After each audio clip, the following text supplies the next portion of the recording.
Почитувани слушатели, ви посакувам Божи благослов. Како да се ослободиш од робството на законот или од легалистички дух кој постојано бара напрегање, кое е непотребно во поглед на спасението? Легализам. Што е тоа легализам? Само Евангелието, добрата вест, радосната вест, може да ни даде вистински одговор на прашањето што е тоа легализам. Легализмот секогаш поставува прашања што треба да направам, кое дело треба да го извршам и што да му дадам на Бог.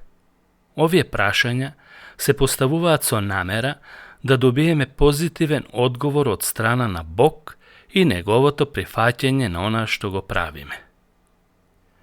Но Евангелието, добрата вест, не остава простор да размислуваме на ваков начин или пак да му се додворуваме на Бог со нашите дела. Нашата вера и нашата предаденост можат да ни помогнат да се ослободиме од тој легалистички дух, кој секогаш бара решение во човечките дела, како можност за угодување на Бог. За ова апостол Павле ќе рече: и така, слободно ќе потврдиме дека човекот се оправдува само преку верата, без делата на законот.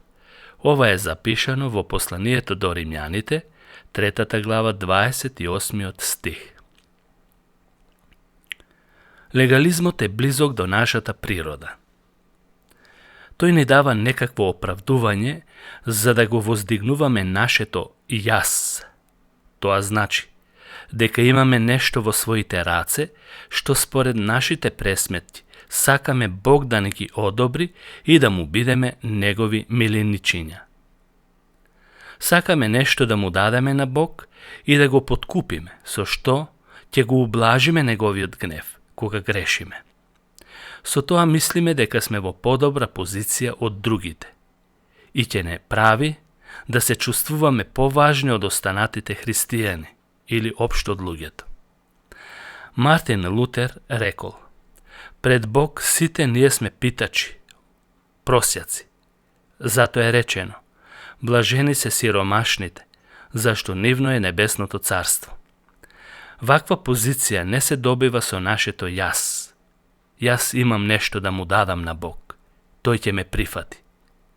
Тоа е погрешно. Па дури кога искрено му служиме на Бог, пак постои опасност да паднеме во духот на легализмот. Човек што живее како легалист, повторно сака да живее по стариот начин на живење. Се фали со тоа што го има и што му е во рака. Тој носи христијанска маска, а пред Бог се однесува како кога бил нехристијанин. Ако честно го процени својот живот, треба со сигурност да каже дека старото и понатаму е присутно во неговиот живот и дека му причинува сериозна болка. Всушност, како ништо да не е променето. Има некоја поправка во надворешното однесување, но во внатрешниот мисловен свет пак ги носи старите размислувања и старата природа. Новиот живот ја црпи својата енергија од Христос преку Светиот Дух, а не од законот. Исус е нашиот живот, зашто без Него не можеме ништо да направиме. Кога сме со Христос, тогаш имаме вистински плодови кои одговараат на нашето покаяние. Апостол Павле запишал: затоа, кој е во Христос, тој е ново создание. Старото помина, ете се стана ново. 2 Коринтјаните, 5 глава, 17 стих. Легализмот на крајот ќе доживее сепак пораз, но само под услов ако искрено го бараш Бог.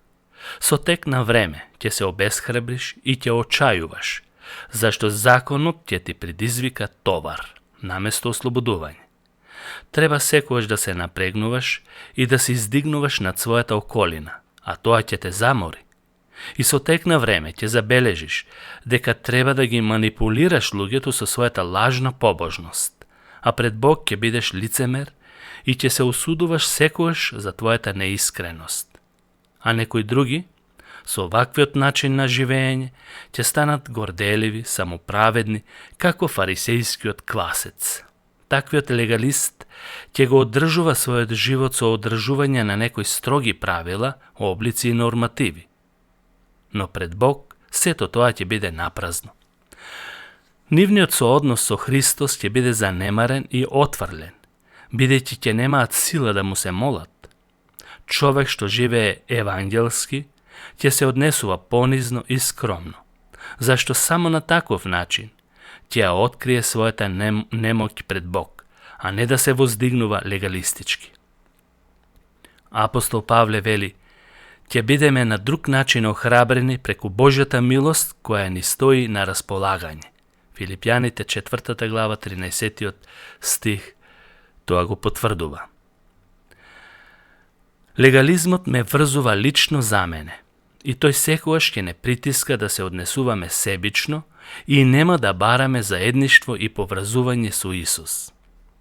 Ќе настојувам да го поправам стариот човек, што всушност нема никогаш да се случи тоа. Ќе се обидувам да го оживувам мојот стар живот, кој е мртов од мигот кога сум се покајал. Спротивно тоа, Евангелието носи ослободување, за да живееме нов живот со благодарност кон Спасителот и радост што произлегува од делото што го направи за нас. Легализмот секогаш го уништува заедништвото и љубовта. Кога не сум задоволен од себе, тогаш се обидувам да ги наметнувам моите ставови на другите, што истовремено е прикривање на своите грешки и недостатоци. Колку повеќе внатрешни слабости и гревови, толку повеќе надворешни правила и строги заповеди. Зарем не беа тоа фарисеите? Завршетокот е секогаш критизерство и нелюбезност кон браќата и сестрите.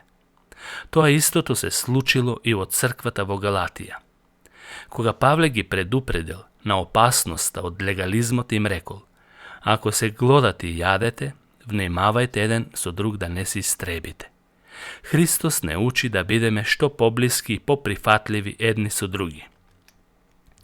Да не си ставаме сопти и соблазни од црквата, од кои црквата ќе добие лош глас од сите оние кои не го познаваат Бог. Една песна вели: ништо не можам да дадам, ти си се Христе. Кога Христос е се во нашиот живот, тогаш ќе можеме да ја делиме љубовта и со другите. Легализмот, според апостол Павле, го прекинува секое заедништво со Христос и Божјата љубов. Божјата милост се злоупотребува и станува предмет на богохулство.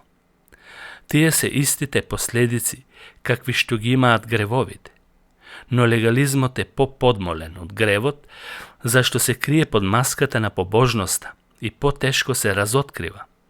А за разлика од милоста, Евангелието не води во прекрасно заедништво со Спасителот и едни со други. Преку милоста се доживува растење и се донесуваат обилни плодови, а преку легализмот се назаднува и се станува добар фарисеј. Велам добар фарисеј, тоа значи лош фарисеј. И заклучокот, затоа овие две работи не смеат да се испомешат. Легализмот води кон проклетство, зашто е отврла милоста. Ветениот благослов важи само за оние кои го имаат Исус како темел на нивното верување. Надвор од Исус нема никакво оправдување, па макар некој да изгледа подобар од оној христијанин кој живее според Божјата милост. Легализмот се проткајува низ сите векови низ историјата на црквата. Тој се уште ги покажува своите остри заби, за да се омаловажи милоста. Затоа кога веќе си свесен за опасноста од него, сврти се кон Исус и побарај тој да те насочи кон правилно сваќање на евангелската вест, која е добра вест за спасение на секој што верува во Исус, без да бара оправдување преку своја побожност втемелена на легалистички светски дух. Бог да ве благослови. Амин.